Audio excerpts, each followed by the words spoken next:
Hi, I'm Patty Sear, and today I'm going to be talking about filling out forms at your doctor's office or at home online.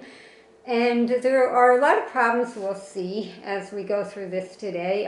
There's often not enough room on the form for patients to fill out their information, and especially for people who have a lengthy medical history or take a lot of medications. You ever watch people in the waiting room filling out forms and they're kind of turning the form this way and that, trying to squeeze in information, and it results in a really messy form, and it's a serious problem because this is information that should be precise and accurate.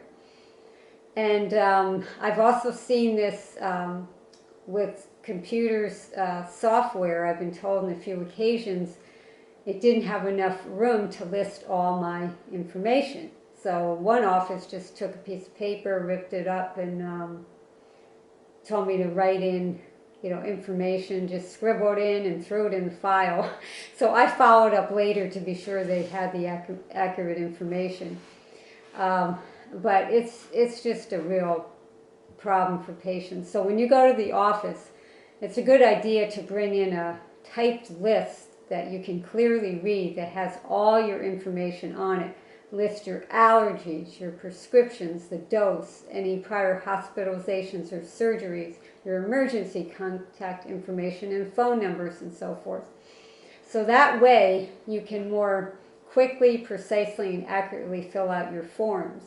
I have asked some offices if I could attach those forms, so on their form I would just put "see attached," because then I knew that I had it 100% correct. But some offices don't let you attach that many forms. They just don't want that. It's not their standard forms.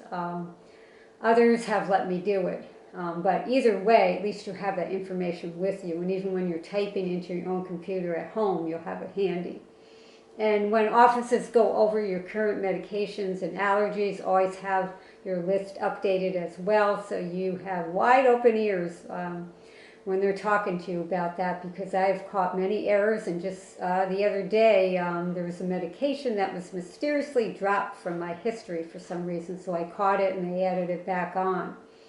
So you really have to be careful with that. And even when you're filling out, let's say, information on an iPad, I've done this at some dental offices, you have to be careful with that, because that too could have some limitations on it for space. And I've also found, when you're kind of scrolling on those, going back and forth, you can easily lose your place on those and forget to fill in some information. Thinking you had filled in a certain section of the form that you might have missed it when you were scrolling over it. So just be really careful with that too. But please speak up to the offices in a tactful way if you think the forms don't allow you enough room. It's really important that we get a handle on this, whether they be online forms or forms we fill out in person and so forth. So these are my insights for today, and please join me next Friday. Hope to see you then. Bye.